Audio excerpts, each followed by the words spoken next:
our workforce. Where are we now? Each month, we take a deeper dive into the diverse, innovative, and effective workforce solutions the National Fund Network is adopting to address local challenges across the country. My name is Michelle Wilson, and I am the Director of Evaluation and Learning at the National Fund. Super, super duper excited to have President and CEO of the National Fund, Amanda Cage. Hey, hi, Amanda. Hello, so excited to be here. Glad you're here. Ready to dig in? I am ready to dig in. Okay, all right. So we want to, it's Workforce Development Month, first of all, so we want to talk a little bit about that. But we are 2-3 days into, really curious. We've been busy at the National Fund, but from your lens, what have you been most excited about, or what are you seeing around the work that we're doing at the National Fund? Yeah, it has been a busy summer. And what's been really amazing is like being out on the road. So we've had so many members of our staff get to sort of be out with our sites and be able to bring our sites together. And it's just been such an amazing experience to connect people. And that's a lot of what we do at the National Fund, is connecting people. So this summer we were able to bring together people through our generation work, which is work that we're doing with the Annie Casey Foundation, really looking at how to help young workers of color connect to quality jobs, but bringing together all of the different people who help them and assist them to learn from each other in Chicago. And that was so exciting. We've been really digging into some of our human-centered design work with our collaboratives around the country, really helping them put workers in the center of the conversation when we think about how to serve them and prepare them for the workforce. We brought together healthcare executives in Washington, D.C. to sit down and think about their own internal workforces and what they could be doing to be promoting more opportunity for the folks who work with them. And then the career navigation work, which you've been leading, Michelle. So I'll let you talk a little bit about the work you've been doing there. Yeah, no, that's been super excited. It's super exciting. So career navigation, because we're really trying to understand how folks, particularly Black and Brown folks, navigate occupations where typically they don't have access, right? And so we've been, or job quality has been an issue. So we were in Boston talking to home health aides, really trying to understand their perspective and landscape around career navigation. We are talking to manufacturing and aviation workers who were recently laid off. We just got back from the Bay Area, and we were talking with domestic workers around job quality issues and protections and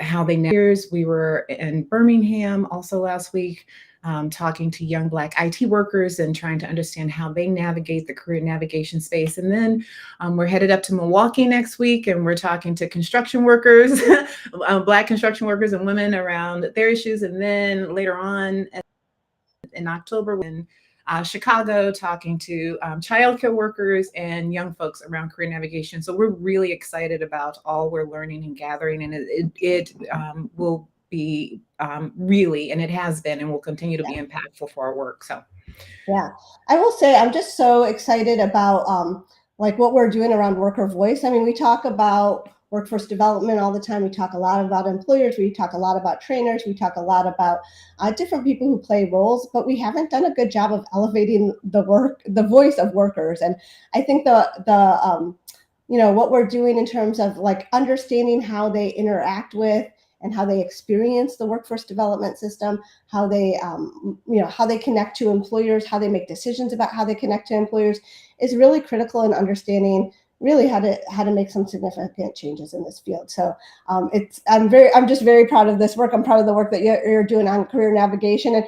And you forgot about we had a big meeting in Boston with a number of partners in this work, just to talk about how we talk about career navigation. What have we learned? And work that we're doing with Harvard University around that. So lots and lots of really amazing work going on, and it's exciting. Yeah, we're all super excited about the work that we're doing and how we're moving through it. So that will segue into my next topic for you, which is it's Workforce Development Month. Yeah. And a lot Happy Workforce Development Month. Workforce Development Month, everybody. So one of the areas that we are really digging in is around occupational segregation. We talked about it on our last State of the Workforce with two of our directors of equipping workers and activating employers. But I want to know from you, as the CEO and president and CEO of the National Fund, what it means to kind of set strategy around that and why it's important, and just more from your lens about that. Yeah. Yeah, and it's so important. It's amazing, like that the words occupational segregation are getting national attention. There was a article in the New York Times. Like if you would have asked me if there would be an article in the New York Times about occupational segregation a year ago, I probably would have said no. But there was, right? Our friend Steve Lohr wrote this amazing article about occupational segregation, and so I love that it's getting the attention it deserves. And I think that this is the major challenge of our time, right? If we can't figure out how to promote equity, racial equity in this country, when there is such opportunity for a variety of reasons, including massive investments from both the federal government, local governments, corporations, employers, if we can't figure out how to use this opportunity to really disrupt occupational segregation, we will miss the mark. And it's an important inflection point, quite frankly, for our country, for us to do this. And so I'm very proud of the fact that we've put this issue on stage. For those of you who were, when we had our convening in Minneapolis, our main stage was about occupational segregation. It was probably the first time lots of people in that room had heard that term. So I'm excited that we're continuing to lead the way on this issue. But again, I think that there's so much to be done. And if it's up to us in the workforce development field to really challenge this. Well, I think the other piece that's really critical to this, Amanda, is around our ecosystem and who we partner with to do these types of work. And any observations you have about what it means to engage with your partners on the ground in this kind of work? Yeah, I mean, I think the key word is partners. Like none of us are going to be able to do this alone. And in the ecosystem, there are so many important actors. Some of it is elevating the voice of workers, which we've talked about, but it also means there are a lot of people who need to sort of interrogate and question some of the techniques and behaviors that we have held dear in this field. And I think that's hard. So it's everyone from, community colleges to employers to workforce boards to, other training institutions. Everybody's going to have to make a little bit of a shift and to look inward to see how we're perpetuating this. Because the thing with occupational segregation is it doesn't just happen. We've held these policies and practices in place that have contributed to it. And so it will take a number of us changing to make real impact. And I think the key is bringing people to the table who are interested in making those kinds of changes. And I think there are lots of partners out there. And then figuring out what do we need to do to really change practice on the ground. And that's where the rubber hits the road, and why I think that as a network, the National Fund can really play a role to see how this is playing out in lots of different places around the country. Nice. So I've been talking, a couple of times I mentioned we have a special announcement. Now is the segue. But first of all, like, everybody calm down. I don't know, whatever you think it is.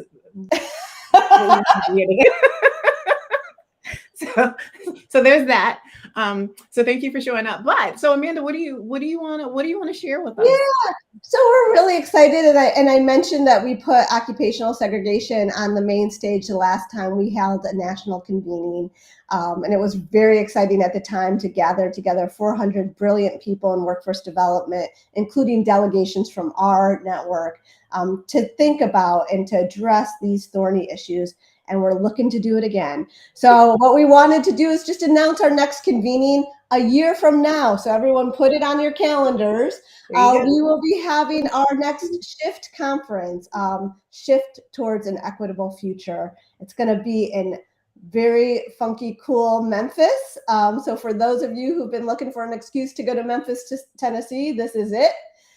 September 24th through 26th. And we'll be digging into all these things I just talked about, right? This is a space for us to be creative and innovative with partners and colleagues in the field to make real inroads on racial equity. And it's so special to me that we're doing it in a place like Memphis that has had such an important role historically, for example, in the civil rights movement, that we're going to do it in a place that has a history as we build the future. And continuing to, make a stake in the work around race equity, around, just some of the local things that are happening there in the community. We're really excited about this. We are deep into planning mode. Us at the National Fund, we like to be great hosts to folks who come to see us. And so we are looking forward to a good time. And so we really want you to put it on your calendar and start making plans. And there'll be more information to come over the next few months around. Amanda, as we wrap up, I'm curious, I think I know what it's going to be, but I'm just going to ping to you around what's your call to action for us when we think about workforce development month and just around race equity and inclusion and occupational segregation. What's your call to action? Yeah, so I'll say my first call to action is come to Memphis, right? Figure out a way to get yourself to Memphis, because for 2 days, we're going to be digging in and digging hard around some of these issues. But, as you go through the work, it's really hard, as you're going through the day to day to be thinking about these big issues and chipping away at some of the unjust practices that we all know exist in the world that we're in. So, I would just, first of all, just thank folks out there who are doing the work, because it's hard work, and the call to action is just, keep on doing it. And we'll do our best to connect folks to the resources and the people and the strategies to move this work forward. But we can only do it with folks like y'all in the room. So thank you. Well, Amanda, you have been a delight. So thank you. It's good to chat with you in this space. And I get to spend time this week, so that's really good. I'll see you in Milwaukee. So let me just do my host mug, which you laughed at. Great to be here. Yes. All right. Thanks. Have a good day, everybody.